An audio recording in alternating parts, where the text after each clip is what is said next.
Howdy y'all, my name is Paul, and I'd like to welcome you to the inaugural episode of Junkyard Plinkin. For this episode, we wanted to kick things off on a little bit of an interesting note, so I'm going to get into this new rifle that I just purchased. And the rifle itself isn't necessarily what makes this video so special or so interesting. We'll get to that in a minute. So here we have a 1909 Argentine Mauser, and it is a P series serial number. I forgot to look up what that means. When I do, I'll put it in the description and tell you all what that means, or I'll put it in another cut later on in the video. So you're probably saying, Paul, it's a sporterized Argentine Mauser. It ain't even blued. It's a bare steel barrel. What's so special about it? Well, I got it used for a damn good price, so that's always good. But I think this was somebody's pride and joy at one point. There is a Timney trigger and Timney safety on it.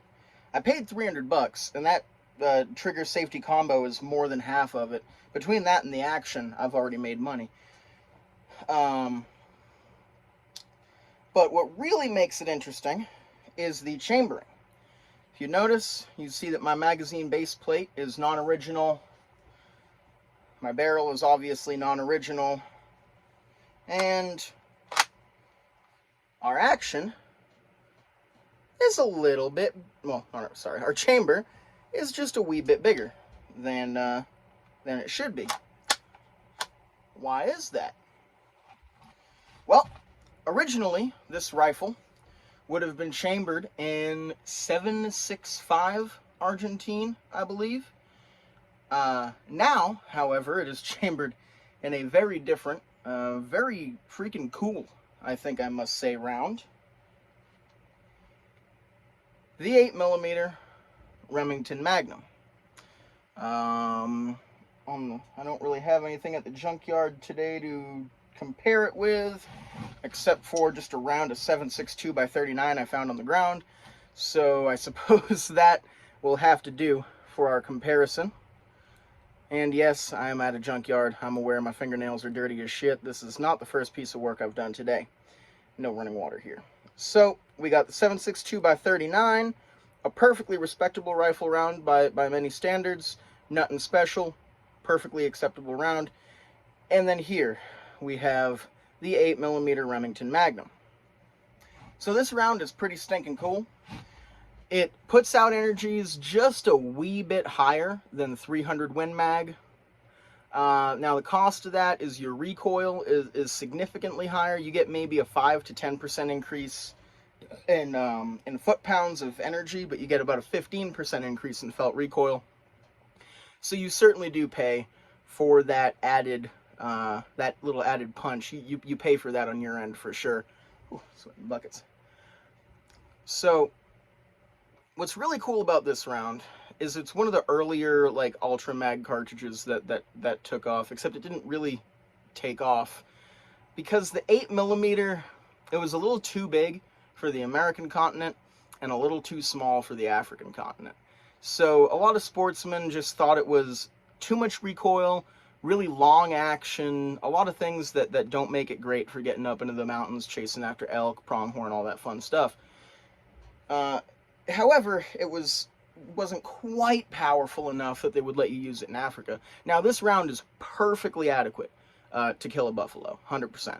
They will not allow you to use this round to kill buffalo in Africa because a lot of rich, privileged people go to Africa and they don't know shit about hunting or shooting, and they shoot an animal in the intestines and it bleeds out over the fucking way too long. And so they like to make you use a really big gun. Also, because if you shoot a buffalo with a gun, and then with a gun that's too small and you don't have really good shot placement, it's gonna fucking come after you. And it's really bad when your billionaire client gets gored to death by a buffalo. It's not good. That guy has lawyers, and his family will use those lawyers, and you will no longer have a job.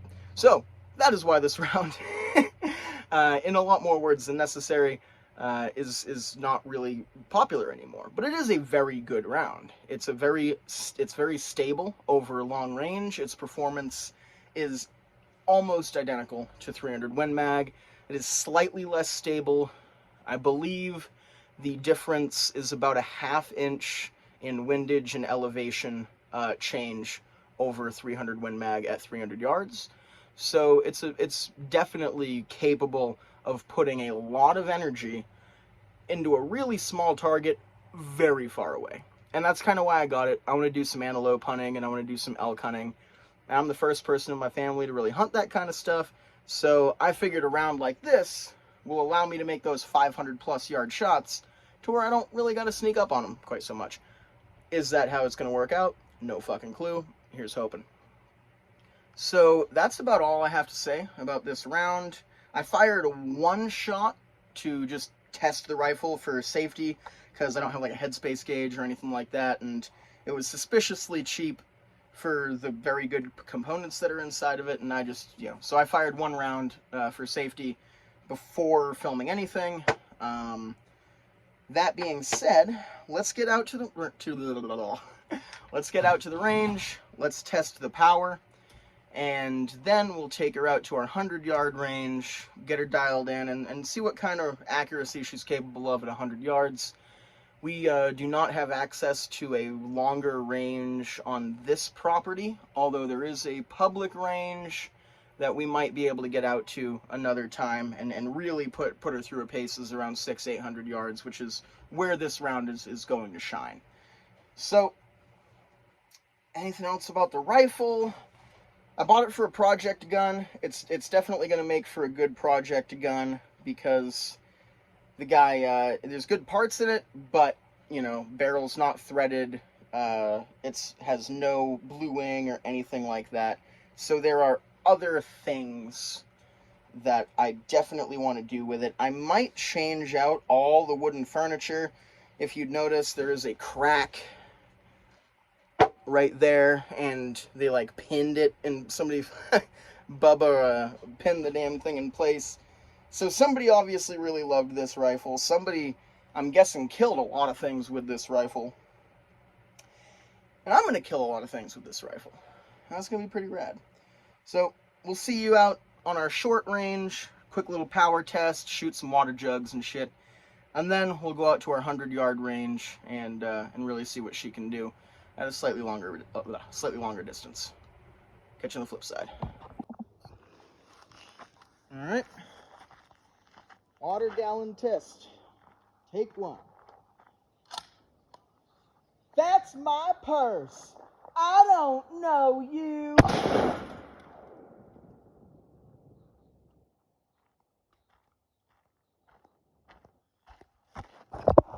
Now that's a lot of damage.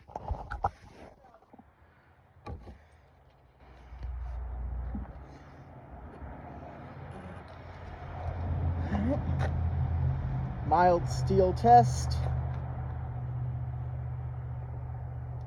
Fired!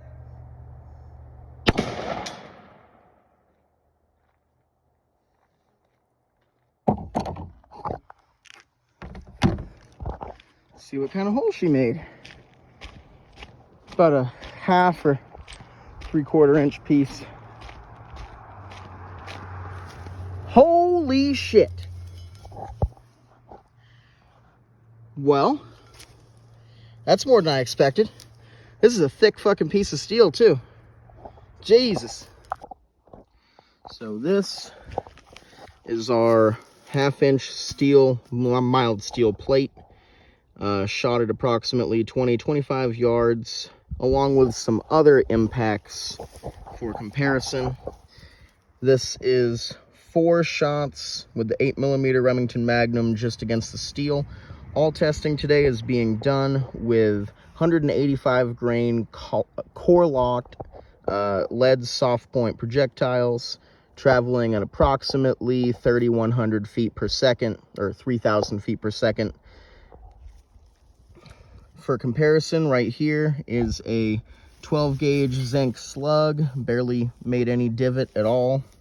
Right here is a 40 Smith & Wesson, again, didn't really make a dent at all. Now this one, I did an extra test, and what I did was I taped a 1/2 inch layer of terracotta roof shingling over the top of this piece of steel just to see what effect that terracotta shingling would have. And as you can see, it gouged out a hell of a hole and left a hell of a dent, or you can't really see it that good, but a pretty good bulge on the rear of the plate there. But it did prevent it from going through. So ceramic, as proven time and again, is a great bullet stopper. As always, ammo today is brought to us by our ammo sponsors at Bubba's Pissin' Hot Hand Loads. And can't wait to get back to that long range testing. Catch you on the flip side. Howdy, y'all. So, pardon me, I'm out of breath. I just had to hike up my 100-yard range. I'm on a bit of a steep incline. Well, it's the only reason it's safe to shoot on is because I'm on a steep incline. So, I mean, I guess that's more of a blessing than it is a curse. Anywho, I took the first shot. Forgot to film it on account of this is the first time of me ever filming my sighting process. I was 12 inches low and dead on as far as windage. So I'm guessing that the previous owner of the rifle probably did that whole, Colorado elevation fucking thing, and 12 inches low at 100, it'll be dead on at 300, that kind of thing. But since all I have access to is about 100, maybe 120 yards, I'm just gonna dial it to exactly 100, and then once I'm able to access a longer range, I'll kill that bird when I get it stoned. So about 12 inches low and dead on with the first shot. I'm gonna film these next few shots I take, and then I'll take you down there and we'll see what our grouping's looking like. Give you an idea of what our range is. We got parallel to the power lines, and down there, can't even see it, is our, well, you can see the target, but you can't see the target on the target. I just got a plate with a little 1-inch red dot painted on it down there for to aim at. These power lines, they go straight through my property, so even though it looks sketchy, I'm completely within my rights to shoot here. It's on my property. It's also a public easement, so even though it's my property, I do have to be careful. But as you see, there's a big hill right behind where I shoot, and between the hill and my target is a bunch of thick-ass fucking pucker brushes and blackberries and shit. So I feel pretty secure shooting here, thinking that nobody's gonna be traipsing through those pucker brushes, and they're certainly not going to be doing it without making it move to where I could see them. So while I might have a slightly sketchy looking situation, it's actually a lot better than it looks. All right. Oh, holy shit, that's one thing. When they put these Ultra Mag cartridges in these magazines, these older guns like this, the magazines don't work very well. It just ejected my next round when I went to chamber it. So let me fix that, reload it real quick, load an extra round in there so I can take a 3-shot group, and then we will be underway.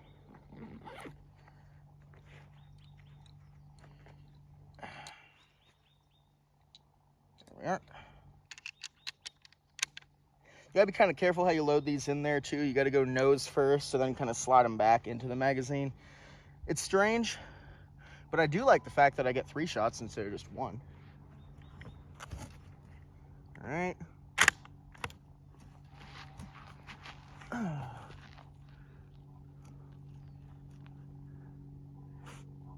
That's my purse.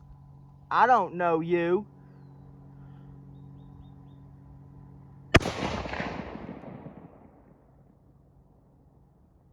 Cannot tell if that was a hit.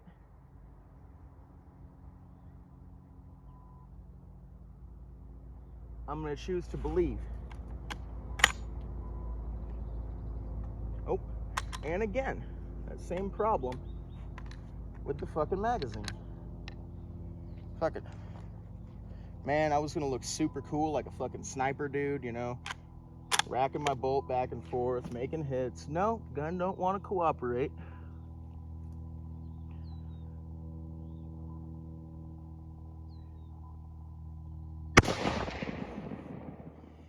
Man, that thing fucking hurts.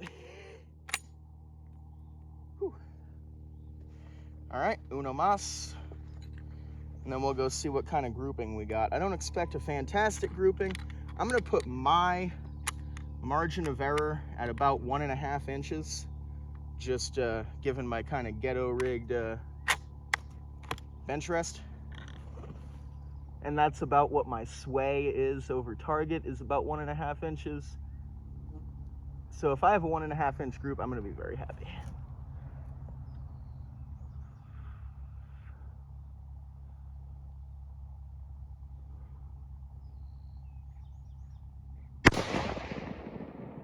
I might have pulled that one. I flinched a little. This gun kind of hurts.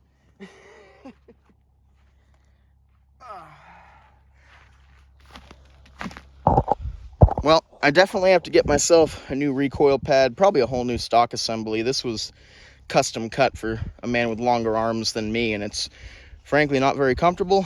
But, well, let's get down there and see what we did to the target.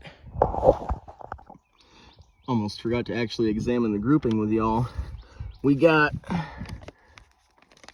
an inch or less between these two and about 1.5 inches between these two.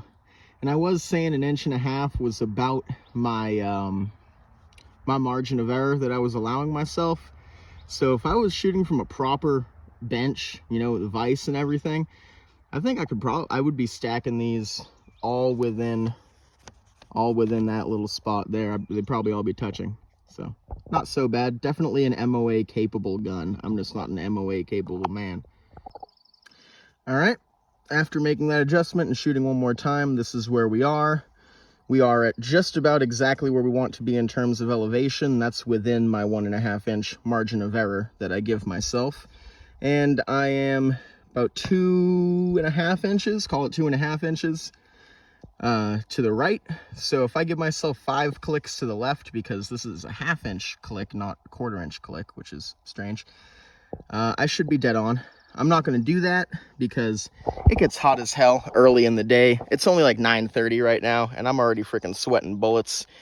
So I'm going to call that good. I'm just going to make that adjustment and trust it and not shoot it. That's within a double lung shot at 100 yards, which is really all I need this gun to do. So I'm going to make that adjustment, and then in the future, I'm going to wind up making some more videos about this gun, and I'll show you more of its accuracy potential then. But I think this is going to be the end of this video. So hope y'all learned something. Have a good day.